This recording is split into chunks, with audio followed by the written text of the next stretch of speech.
Yeah, I know. We need to Texas. Okay. I'm excited about tonight. This is the fun part for me. I mean, it's maybe this is a working session, so you know, roll up your sleeves and get out your pen and pencil. Everyone's going to need a copy. You don't need to look at it yet, but everybody's going to need a copy of this annotated Constitution. If you don't have one, raise your hand, please. Okay, Sister Sophie. He's getting more. Got some more. Here's some up here.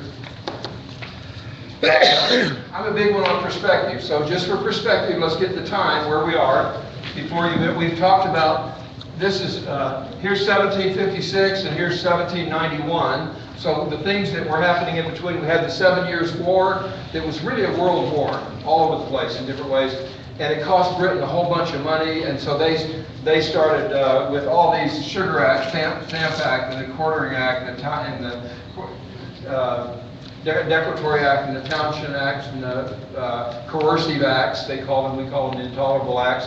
And it was all taxation without representation, and it was getting people more and more riled up about things, and the more riled up that the Americans got, they started sending over thousands of troops on ships and so on, and the Americans started hiding their guns. And we're not going to spend time on the American Revolution. I wish we had time to do it.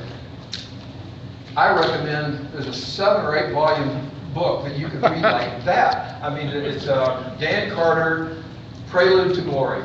I really recommend it. Okay, so to get, tonight we're talking about the U.S. Constitution, the Second Constitutional Convention from May till September, 4 months there in the hot summer in Philadelphia in 1787, when the founding fathers wrote the Constitution that we're going to march through tonight, and then it was ratified.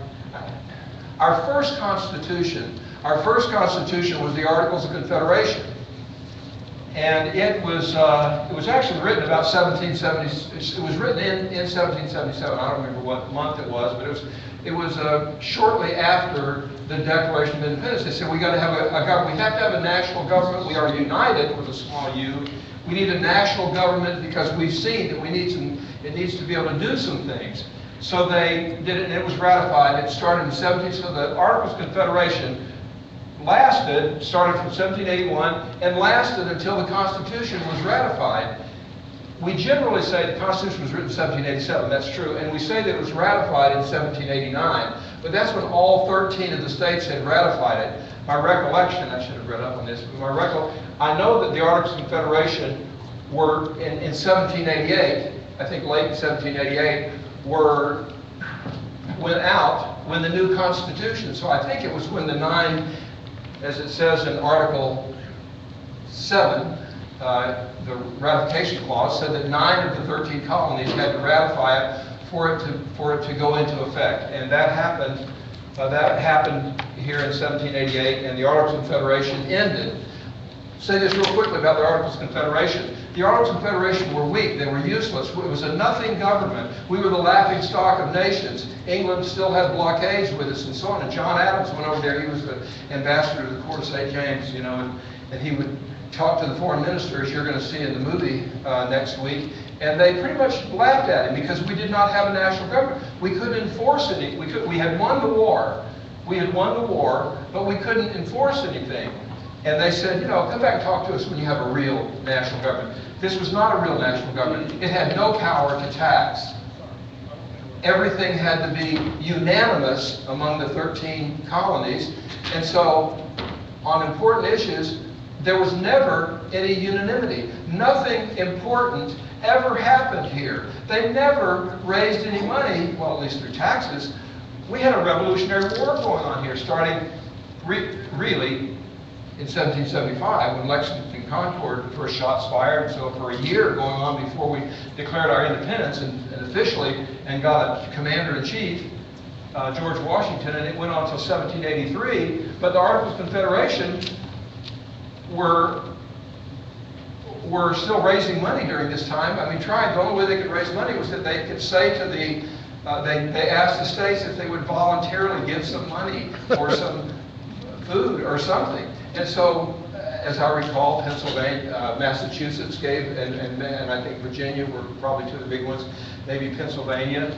But for the most part, we're fighting a war with the most powerful nation on earth, and they had no money to buy bullets, or guns, or uniforms, or shoes for those poor people of Valley Forge that were bleeding through the wrapped up. That's how bad this Articles of Confederation was. Why would they come up with such a weak, really, does anyone have any idea why they come up with such a weak national government? They were scared of the big one. They were scared. They had just gotten rid of this tyrant. At least they were trying to get rid of the tyrant when they started it here. And they didn't want to have another tyrant there. What they wanted a national government that didn't have too much power. So they overdid it. We had this weak, useless, nothing national government. That describes the Articles of Confederation in my book. So then we had the Constitutional Convention, and it was ratified. The Bill of Rights, which, as you will see, several of the states said, we will not ratify the Constitution without a Bill of Rights. It's very interesting. George Mason, who was one of the major architects of the Constitution, along with James Madison more than anyone, when it came time on the final vote in 1787, in September 17th, and they're getting around to Virginia, and they say, Virginia, yay, and he says, with me accepted, and George Washington says, why, And he says, I'd rather cut off my right hand or my right arm than put it to this Constitution without a Declaration of Rights, a Bill of Rights. And Madison said, we've all written this with the understanding. We understand that. We all 13 colonies have a Bill of Rights or a Declaration of Rights ourselves. You wrote the one for Virginia. And he said, we understand. But generations from now, they won't understand and they won't remember. And boy, was he right. When we march through the Bill of Rights here in a couple of weeks and we go through them, I think you'll probably agree that every single one of them is under siege or is just totally ignored, in many cases, by our national government.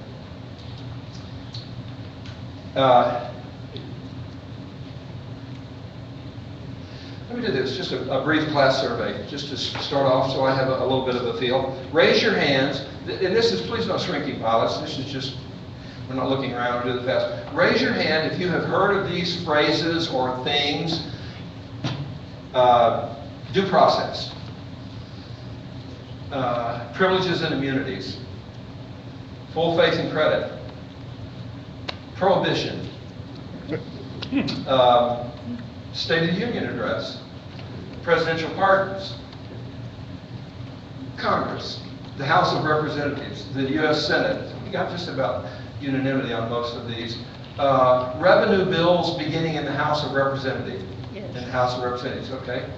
A little better than half. Presidential veto power. All right. U.S. Supreme Court. The national income tax.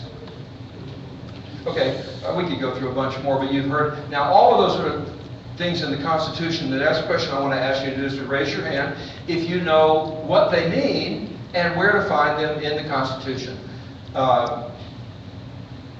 Congress. Okay, got 2 or 3 hands. Full faith and credit.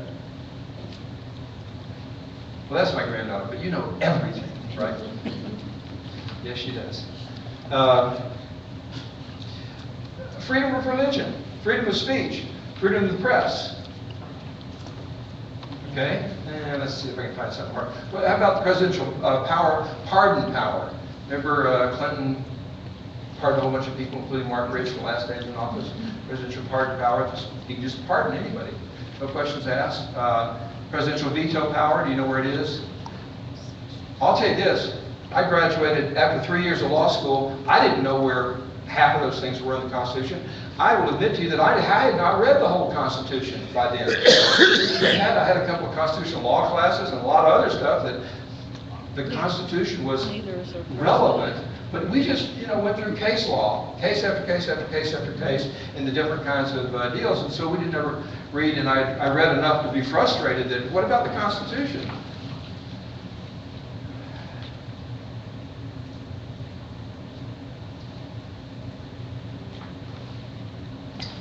Okay, I'm just going to move this over here. And I want to cover just a couple of concepts. More. Huh? More? Yeah, Oh, okay. I see. Right there. Just a couple of concepts.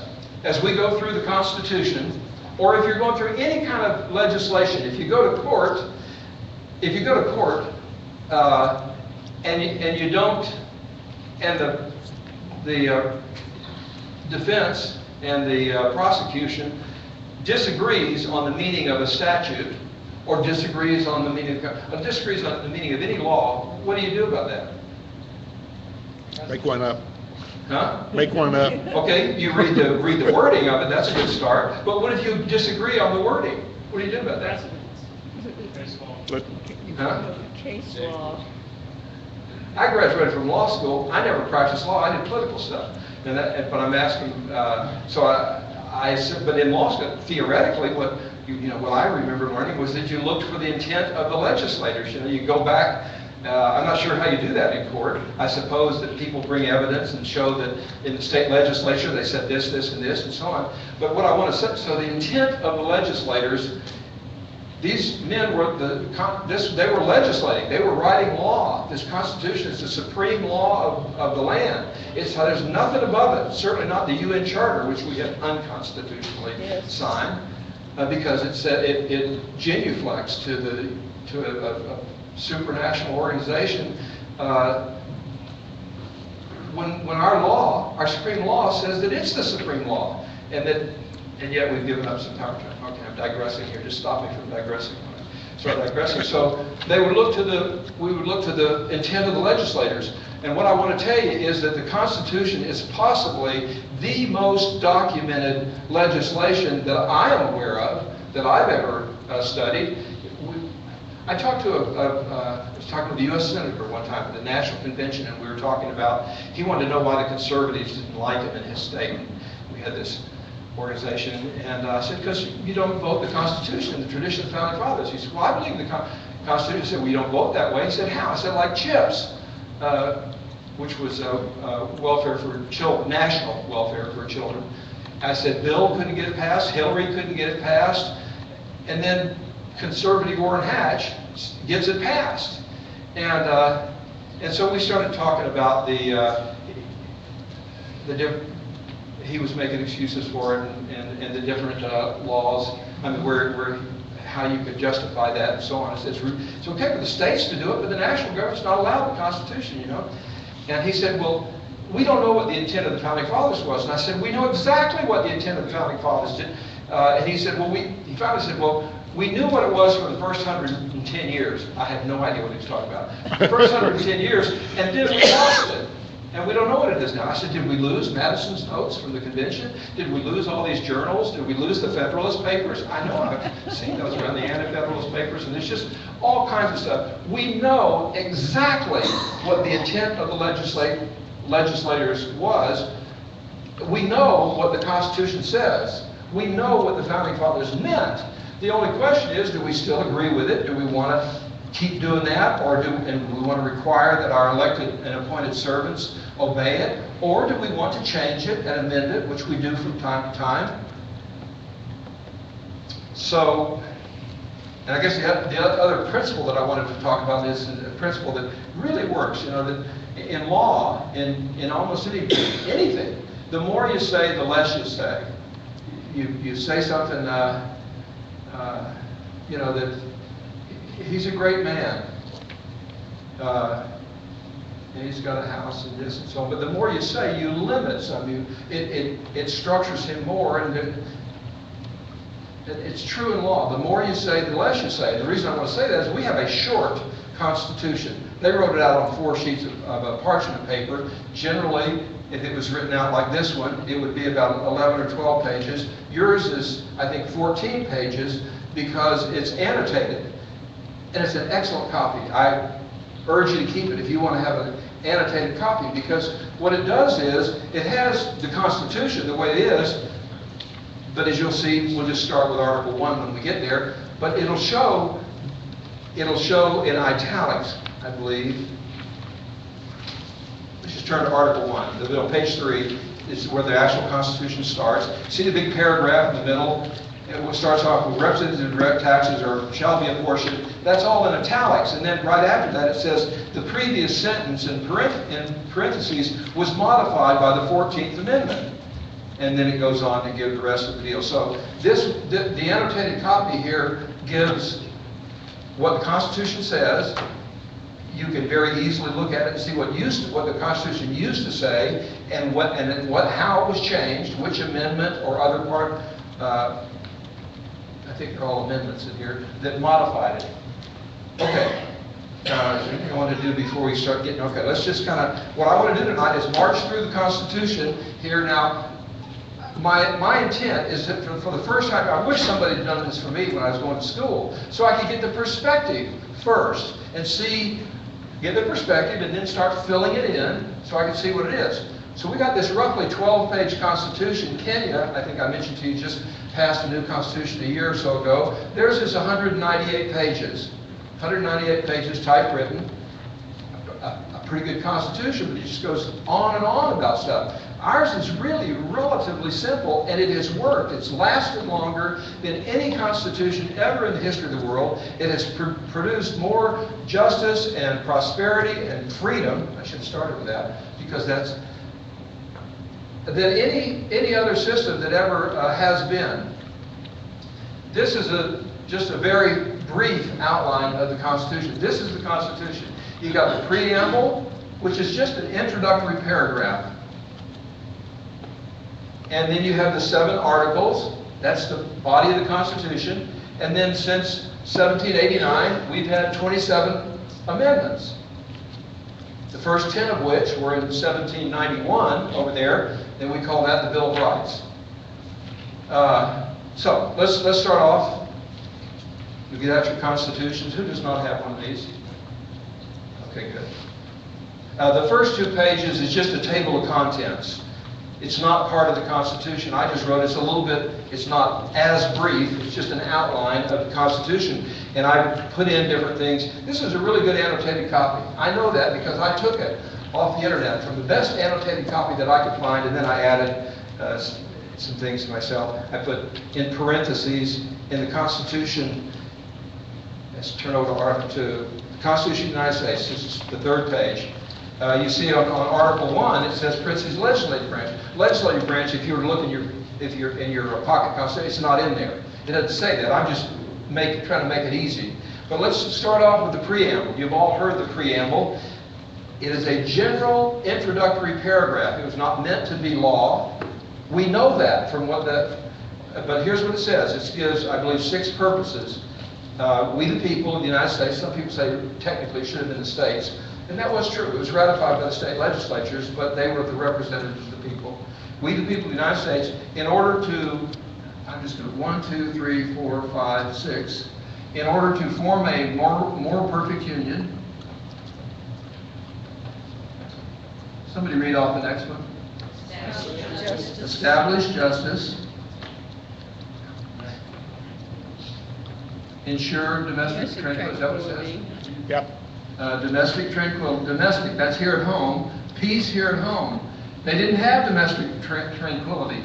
As you'll find out in the movie next week, they were having insurrections. They were burning courthouses, and some of it they were shooting each other with cannons. You know, some of the because they didn't have law. They didn't have order.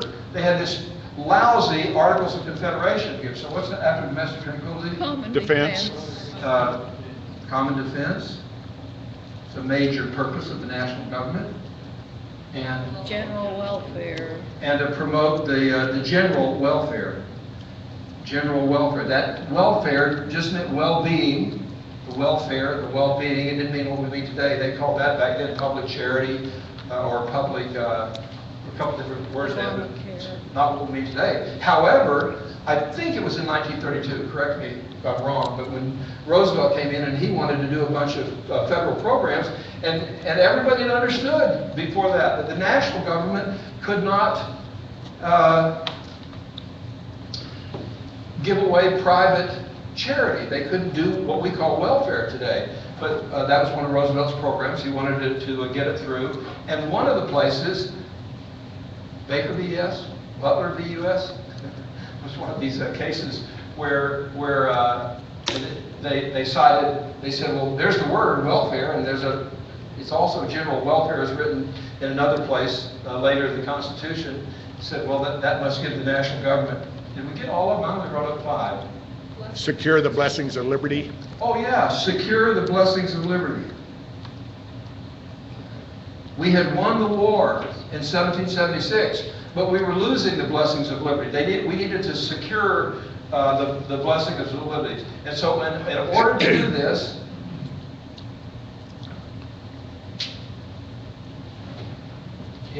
do this, we the people Do ordain and establish. do ordain and establish this Constitution of the United States of America. So we got 7 articles. What's the first article about? You got it there. Legislature. The legislative branch. And it's got more sections than any of them. Yes, it does. I guess we should say this. Under the Articles of Confederation, this is what you and I are used to. We've seen it. We have the Constitution says you got to have a Republican form of government. Every single state in the Union has a legislative branch, their legislature. They got executive branch, the governor and his bureaucracy, and they have a judicial branch, the state Supreme Courts and other lower courts and so on. But under the Articles of Confederation, this is what the government looked like. The legislative branch, Congress, that was it. And they didn't even have a House and a Senate. They just had 1 vote each, one per colony, as you will find out next week. And that was it. So everybody understood this part right here. That was easy to understand. And when George Washington was elected president, right off, everybody understood this too. He was just, they wanted him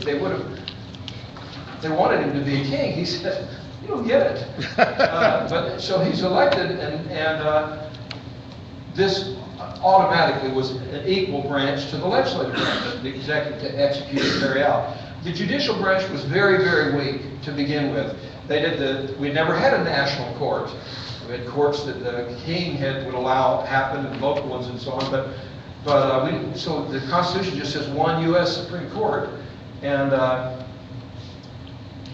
it wasn't until Marbury versus Madison, an early case, that went to the Supreme Court. Went to the Supreme Court, and the question was, who gets to decide, constitutionality and judge laws and so on? And they said, I don't know if they said, I don't want to be, but they said, we do. They claimed the right of judicial review. And when they claimed the right of judicial review, we can strike down laws that you made, Congress. We can say that you're doing unconstitutional things over here and stop that. All of a sudden they became, they didn't even have a building to begin with. They met in one of the buildings of the other branches, but they became an equal branch of government with Marbury versus Madison. So, Article 1 is the legislature. We're going to do this quick. What's Article 2 about? The legislative branch of government. That one right there. And what's Article 2? The executive branch. And what's Article number 3 about? The judicial branch.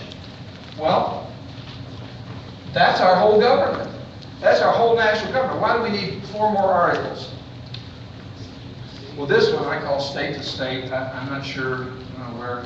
I've been calling it that for a long time, but state to state relations. It's got the full faith and credit that we'll talk about. And then these other 3 are, you got to have an amendment process. The way to change it, there's a very short amendment process. The way you can amend the Constitution, amendment process.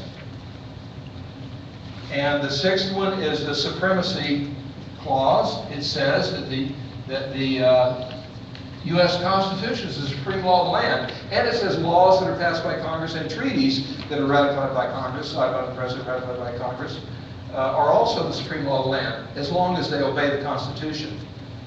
So the supremacy clause. And what's the last one? Ratification. Ratification, which happened. So we don't have to worry about that anymore. 7 is done, it's been ratified. we kind of followed it. Okay, so now let's go back up. If you'll start with me on page 3, you can what time is it, anybody? 7:29. Okay, here we go. Gonna go fast. Feel free to stop me and so on, but my purpose here is for you to look and say, that's where that is. I have seen it now. And it's only a few pages, and I can go back and find it in these, somewhere in these 7 articles, or it was up here in the preamble, or it's in one of the amendments down there.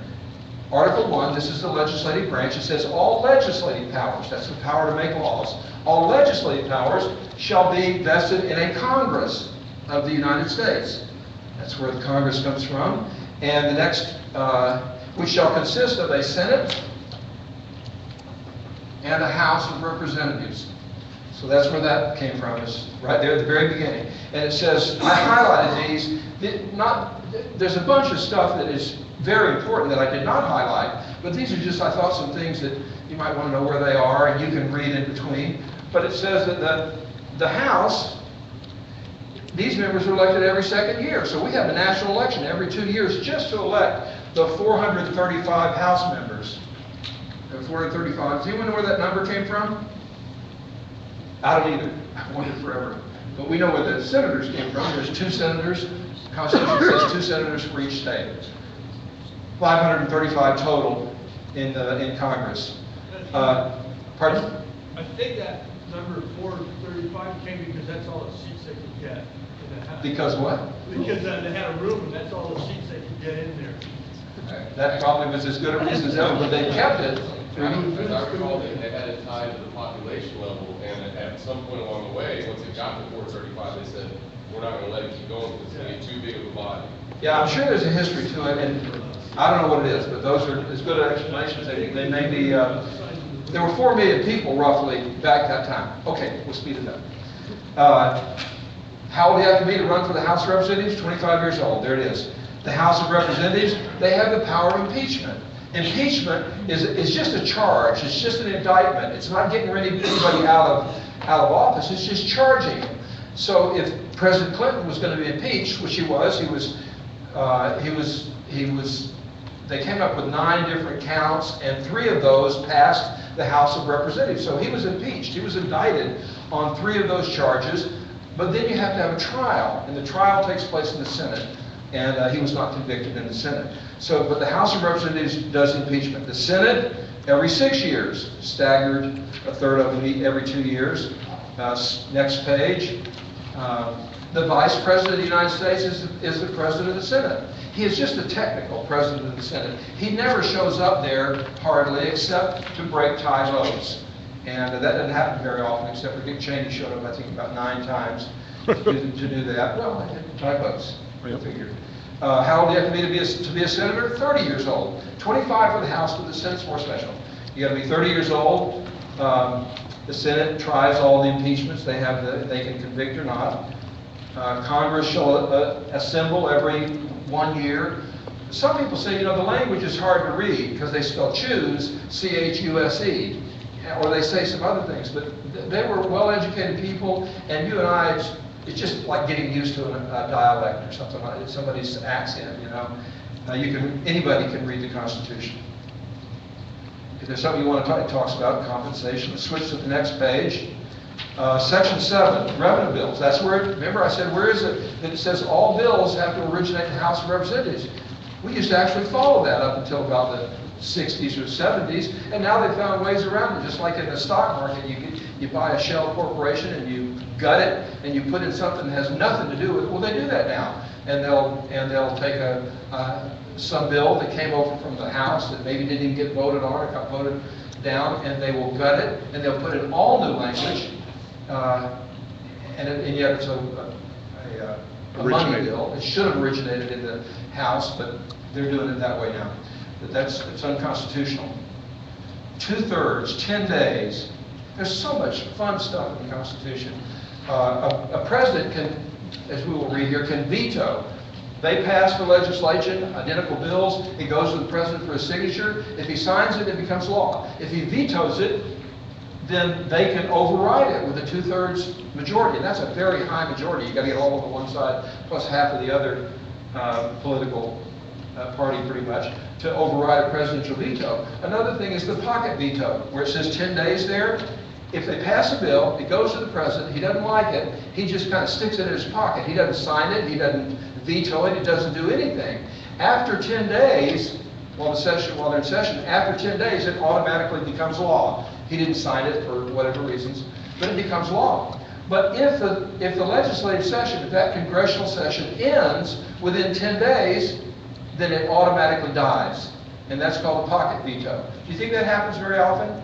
Happens real often. Because especially if the president if Obama had the Democrats in charge there, he'd say, drag your feet until, and get this thing, if it's going to pass, at least get it passed so I can pocket veto it the last 10 days. Well, now he's got Boehner and he's got the Republicans going along with him, so he probably will do the same thing there.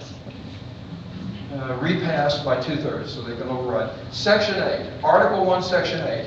If you're going to hear anything from me over and over and over again, it's going to be Article 1, Section 8, which are our national, this is our national government that we've created. Enumerated powers. Enumerated. I don't know why they call it enumerated, because they didn't. But they're the specific powers that we give to our national government. And that's in Article 1, Section 8. And then, as we'll read later in the 10th Amendment, what does the 10th Amendment say?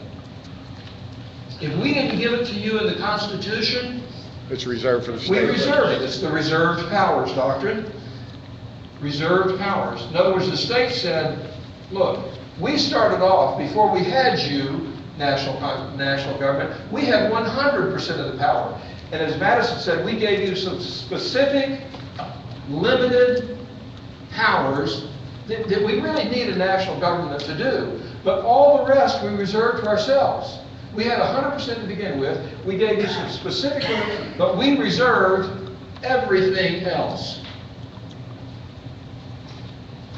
This is the battle that goes on every single day of every single congressional session, and even when it's not in session. This is what is constantly being violated, this federalist system, or this federal system that we have of national, we call it dual sovereignty. How can you have dual sovereignty? Remember we talked about the first God is sovereign, and he made us sovereigns when he made us free. How can you, we have a sovereign national government. They're the bosses. Nobody's above them. We have 50 sovereign state governments. Nobody is above them. How can that be? How can we have a sovereign national and a sovereign state? The answer is, these guys are sovereign in the areas that we gave them power, in the areas over which they have jurisdiction, where they have lawmaking power. And it's Article 1, Section 8. There's 18 clauses there. And these guys have power over everything else. Education, welfare, family law, criminal law. The national government has no business doing any of that stuff. Abortion law, same-sex, that's family law, and health care. Show me anywhere in the Constitution, please, where it says the national government can get anywhere near health care. So does that mean that states can nullify things like the EPA? They certainly can. If it's unconstitutional, they certainly can and are nullifying Obamacare. Of course, Obamacare is giving a waiver to anybody who argues about it, but they can, and in my opinion, should.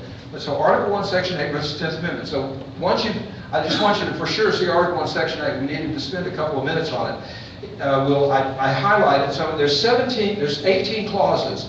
There's 17. The very last clause, if you look at it, says they also have power to make all laws that shall be necessary and proper for carrying into execution the foregoing powers. Not just they have to make any laws that are necessary and proper for a wonderful government. They only have the power to make laws that are necessary and proper for carrying out these others. Well, let's go back and look at some of the things that we get. We gave them powers to do taxes, duties, imposts, and excises, not direct taxes, pay the debts, provide for the common defense, the general welfare. That's the other place where it talks about the general welfare of the United States. to borrow money on the credit of the United States, to regulate commerce. We call that interstate commerce among the several states. And with foreign, I should have done foreign nations, that's foreign commerce. So they can regulate that. By the way, regulation back then meant to make regular, to keep it flowing, to facilitate it, not to control it. And now they control, the national government controls every aspect. All of the codes that we have come down from them, come down from on high, really above our national government. They control the power of the water coming out of our spigots, and the size of and the number of chairs on a leg, and legs on a chair, I'm sorry. And you can't come up with anything they're not regulating now. But they have power over naturalization, immigration and naturalization, bankruptcy laws, coin money and regulate the value thereof, standard weights and measures. I don't know if they have a new building, but 40 years ago when I lived in D.C., they had a big building, and it had all the standard weights and measures in there. They had scientific experiments, for wavelengths of light to determine what the frequency modulation is for amplitude modulation for AM radio, and the light, visible light spectrum, the microwaves. They can make laws about counterfeiting, post offices and postal roads, patent law. That's one of the things that made America great. The United Nations and others wants us to get rid of our patent law. Some of our U.S. senators, again, Orrin Hatch, I hate to pick on him, but when someone turns like he did, he deserves to be picked on. I would do it if it was here. We could have a lot of fun. He's promoting getting rid of patent laws. Well, the patent law says you patent, service marks, trademarks, and so on. You invent something and you get a patent on it. You get to keep the profits from it for 17 years. It's incentive. It's free enterprise. It's laissez-faire. It's capitalism. It's American economics. That's the way it should be. It's why America has created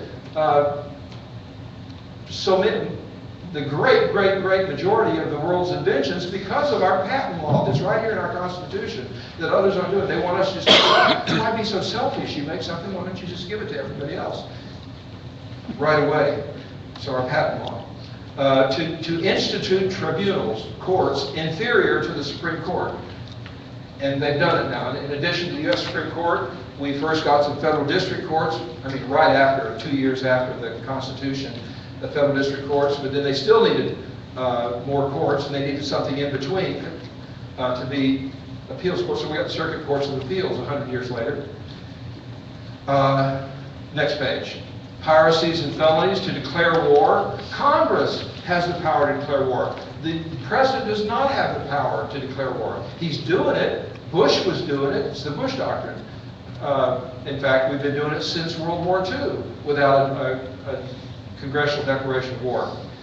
Mark and reprisal. What's mark and reprisal? That's like a little bitty kind of war. It's not really a war. It's like when the president, you remember the Marines or somebody was stuck down there in Grenada? Somebody was, some Americans, and Reagan sent the Marines down there to get them out. It just took a day or so, and they got them out. They didn't have to declare war on Grenada. It was just letters of mark and reprisal.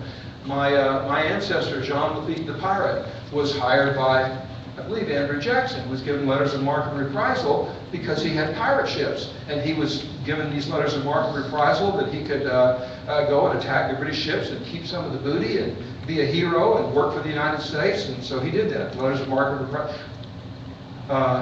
To raise and support armies, a navy, the Supreme Court says that also includes the Air Force and so on. Suppress insurrections and rebellions, organizing, arming, and disciplining the militia. We could spend some time on the militia. We could spend some time on a lot of things. And somehow we will find some time to come back and talk a little bit about the militia. But basically the militia is able-bodied men, armed, able-bodied citizens of the United States. I think I'm right on the cusp. I'm not able-bodied anymore, and I don't know what age that goes to. To exercise exclusive legislation over the district, doesn't say the District of Columbia, but the one that is the seat of government.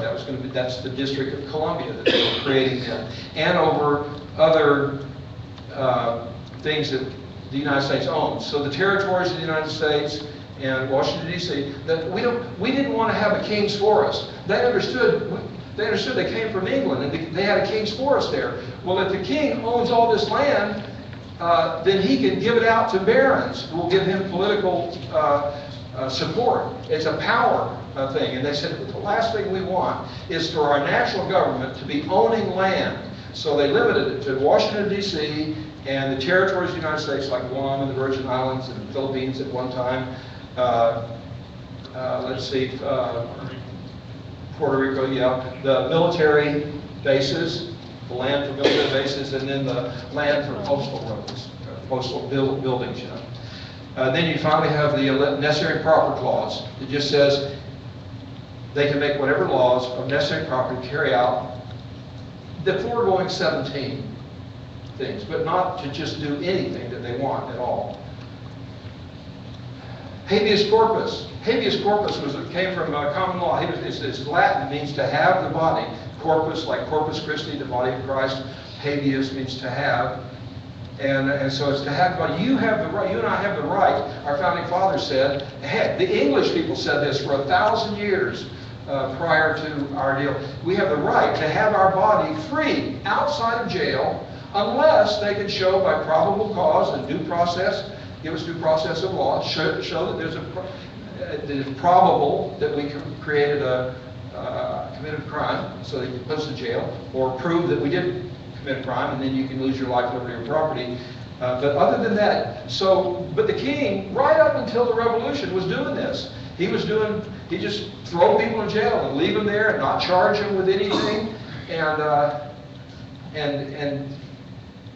of course, the lawyers would give a writ of habeas corpus, but he was ignoring that a lot. No bill of attainder. Have you heard of bill of attainder or an ex post facto law? A bill of attainder is just a law that says, it's just a law that says legislatively it judges someone. It says the Jews are cause of all the problems of the world. That's pretty much what Hitler said. And so we're going to punish them this way, and you take away their rights without them ever getting a day in court. That's a bill of attainder. The ex post facto law is where they pass a law after you did it. You do something, you grow some marijuana in your yard. I'm sure that's a good example, but you grow some marijuana, it's not against the law, and then they pass a law a month later, and even though you cut down your marijuana plants, they still go ahead and charge you because you had it before. I know there's some better examples, but ex post facto is after the fact. Okay, a bill of attainder. I brought with me, just read out a paragraph about this. The great act of attainder. This was in 1688. King James II was driven off by the assent of William and Mary in the Glorious Revolution. Came to Ireland with the sole purpose of regaining his throne. And after his arrival, the Parliament of Ireland assembled a list. This is in 1689, of those people who had been disloyal to him. And on that list, there was between 2,000 and 3,000 people. It was a bill of attainder. It said because they had been were associated with him, they're just guilty. And one man, Lord Mountjoy, was in the Bastille. All of those people on the list were to report to Dublin for their punishment. They didn't get a day in court. They just have a bill of attainder. And they said Lord Mountjoy, at the time, he was told by the Irish Parliament that he was in the Bastille. He was told by the Parliament, you've got to break out of jail and come here for your punishment. Or they said, face the grisly process of being drawn and quartered. That Parliament became known as the Patriot Parliament. I thought that was appropriate in light of the Patriot Act. Later, defenders of the Patriot Parliament pointed out that the ensuing Williamette settlement forfeitures of the 1690s named an even larger number, more than these 2,000 or 3,000. In this case, it was a number of Jacobite suspects, most of them who had been attainted. Attainted means tainted. You're just tainted because you're of some race or religion, or you were involved with somebody, and so they just pass a law that says everybody that's tainted is guilty, and they get whatever the punishment is. So our founding fathers said, we're not going to have any bills of attainder. It was happening to them. We'll find as we go through it, every single thing that they put in here, certainly everything in the bill, the 25 or so things in the Bill of Rights, were things that they were on a daily, weekly, monthly, yearly basis being done wrong. These things were being done by the Crown to our American colonists. So, no bill of attainder, ex post facto law, habeas corpus. Why did they put habeas corpus there? Why didn't they put those in the Bill of Rights? They didn't know they were going to have, very good, they didn't know they were going to have a Bill of Rights. They were mostly thinking that we've got bills of rights in our states and so on, in the national government. We know we're not going to let them, so they didn't know they were going to have a Bill of Rights. And the Bill of Rights, the first 10 amendments, only limited to national government to begin with, eventually using the 14th Amendment. Are we out of time? 10 minutes. 10 minutes, okay, let's go. 15. Next page, no title of nobility. We don't believe in kings and queens and duchesses and princes and princesses. They love them over there in England. They spend billions of dollars on their princes and princesses. The queen is a figurehead, and they like it. And little girls can dress up. But we don't have any titles of nobility. Bush, We have the most queen. Hillary, Clinton. Well, and some of the lawyers call themselves esquire. Obama, But, the emperor. generally speaking, we don't have that. We don't believe it. In America, we don't believe anybody's above the law. We don't believe anybody by birth is better than another person. No state shall do these different things and make anything but gold or silver coin. That's where it is in the Constitution that says that our money, in every single state, you can't have money. None of the states can say, well, we'll have this fiat currency.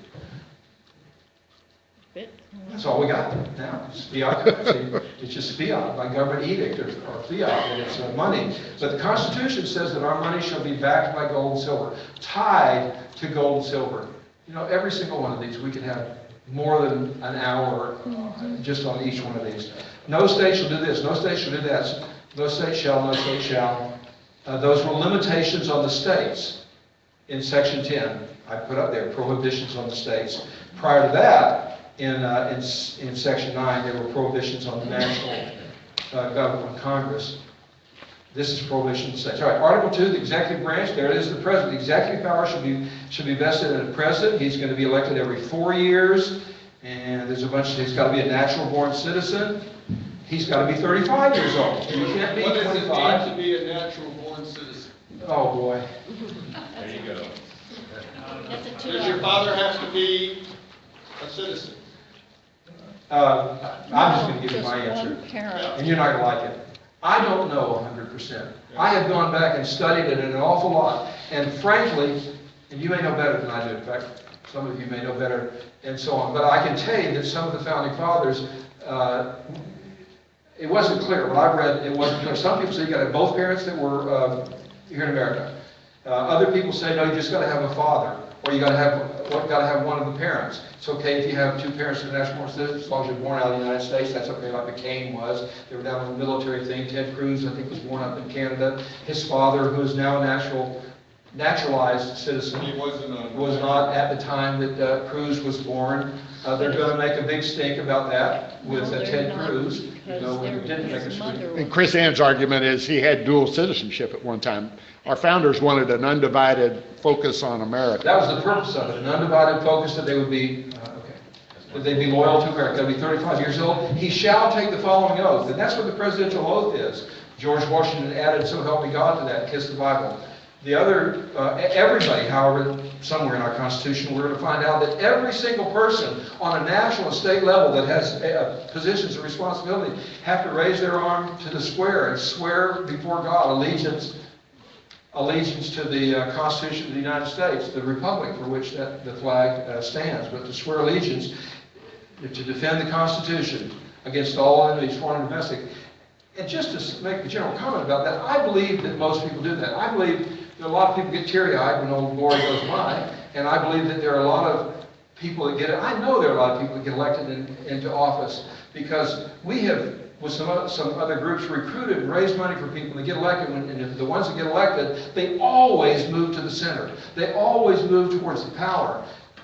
If you don't have a solid foundation, it's like this is in Sunday school, but if you don't have a solid foundation in the gospel, then you're cast about by every wind of doctrine, and you listen to one politician, he sounds great. Then you listen to his opponent, and he sounds great, because they're really silver tongued, you know, and their sophistry is wonderful.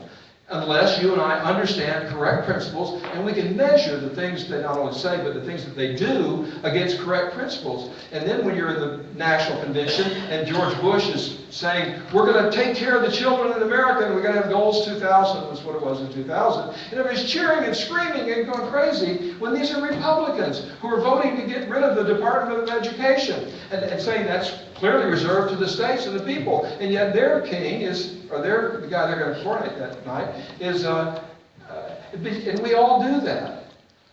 My hope is that each one of us will say, I got to get myself a list of principles that I believe in, legal, political principles, against which I will measure candidates and issues when I go to the ballot box. And I hope that we stay away from them. Don't vote if we don't have those principles, because okay, so let's keep going. Following oath or affirmation, he's the commander, the president's the commander-in-chief, that's where it is. When he's called into action, but he's not the commander-in-chief. He can't just take the army and do whatever he darn well pleases. He's got to be called into actual service by the United States. We have to have a congressional declaration. They got to pass a law saying he can do it. Now that we have emergency war powers, that's another thing. The nukes are coming over and it's going to be 38 minutes. We've got to do something. But the war power says that it can be ratified in 90 days. He has the power to make treaties. Well, wait a minute. Does that mean the president can do some stuff, make law, treaties, it says is the supreme law of the land if it's constitutional? The answer is no. He can't just make a treaty by himself. He can write a treaty, he can sign it, but it's got to be sent to the Senate for ratification. These guys are the lawmaking body. Congress has got, so the president can write a treaty, and by the way, he does that sometimes. We call it an executive agreement. He writes a treaty with it, signs it with another country, and doesn't send it to Congress because he knows they won't pass it. It doesn't have any power after he leaves office. But while he's in office, unless we kick him out for treason or something, that treaty has some power. Obama just went over to Iran. I say this is right or wrong. He just went over to Iran and did an executive agreement. He didn't even write it down. He just made an oral agreement with them about nuclear stuff and said, just trust me, it's a good agreement. Was it Kerry or Obama? Obama did it. Well, I mean, Kerry. But Obama's did it, yes. Is the letter that the senators wrote to Iran based on this? It's related to this. It's related to this. I don't know what the letter said, but they should have said, hey, you can't do this. You got to run this by us, or it's not a constitutional legal They thing. said it wouldn't be legal. That's what it said. But if But you're saying it's legal while he's still in office? I'm saying that he gets away with it as long as he's still in office. He says, look, I'll give you money and stuff, and you can go ahead with your nuclear stuff. But if you don't do that, then I'm going to send over ships and blockade your ports. I don't know if Iran has any ports, but if he says that, he can do that and get away with it. The Army does what he says. Okay, I know. Full faith and credit, there it is. Those of you who didn't know where full faith and credit, right there in Article 4. Full faith and credit. Every legal thing that's done in one state, you get married in one state, you go to the other state, they recognize it. Unless it's a same-sex marriage, and they already had, they'd inoculated against it with the DOMA, Defensive Marriage Act, which says it's between a man and a woman. So we got states, as soon as this thing started, you had civil unions and same-sex marriages in Massachusetts or whatever. Then I think about 38 states, quickly, legislatures passed Defensive Marriage Acts, marriage between a man and a woman. So if you get married there, you came here, then for inheritance tax laws and other reasons, that did not count as a marriage, the one was not the spouse, and so on. Let's keep going. Privileges and immunities, full faith and credit. I used to get those confused. Full faith and credit just means that legal things that have you buy a car somewhere, you're still legal in another state. But privileges and immunities means that if you go to another state, they still have to grant you the same privileges and immunities that they grant to their own citizens. So if you go to California, even though you can't smoke grass here and you can't have same-sex marriages and so on, but you can do that in California. They can't say, you're from Texas, you're a bigot, we don't like you, we're not going to let you have same-sex marriage or smoke marijuana. And we can't say to them, you're from California and you can't put a shotgun in the back of your pickup truck window or whatever we allow our citizens to do here, right? Privileges and immunities. Flee from justice, that's extradition. It's between two governors. Somebody kills someone here, flees to Louisiana, then the governor of Texas calls the governor of Louisiana and says, would you send him back, extradite him? The Constitution says he's got to send him back. Governor to governor, that's extradition. How new states are made, on the next page, section 3. Territories or other properties, Congress can, there it is, a Republican form of government. The United States shall make sure that every state has a Republican form of government, a representative democracy. So every state has this form of government. Here now. This Constitution, Article 6, well, Article 5 is the amendment process. Maybe later we'll talk some about this, but there's a couple of ways to amend the Constitution. One is to have a new constitutional convention. Another is one amendment at a time. That's the way we have always done it. But more and more you're hearing people, I've been hearing it for at least 25 years now, here and there pushing a constitutional amendment. They'll say, well, we need term limits, or we need this or that, so let's have a constitutional convention. Who wants to have a new constitutional convention? I tell you, I can't think of 5 people in Washington, D.C. that I want to be at a constitutional convention to open up, the deal, much less 55. So my personal opinion is we stick with it one amendment at a time. Amend the Constitution, yes, but one amendment at a time, and you can do that either by the state legislatures, 2/3 of the state legislatures promoting a particular thing, or you can have Congress can do that also, and then it's sent out to all the states for ratification. You got to have 3/4 ratification. This was 9/13. It was close to 3/4 to be ratified. It turned out 13 of the 13 ratified. But thereafter, the amendments have to be 3/4 of the states have to ratify proposed amendments. I don't even want to ask what time it is because I know we're It's running out of time. 8 o'clock. Okay, well, that's fine, because we kind of marched through there. I hope that you'll keep these. Had I had time, I would have gotten some kind of a binder to keep on. It really is an excellent annotated constitution. You can go back, and it's maybe not quite as light reading as Louis L'Amour, but it is kind of interesting, not for everybody. Would we get these, part of our emails back?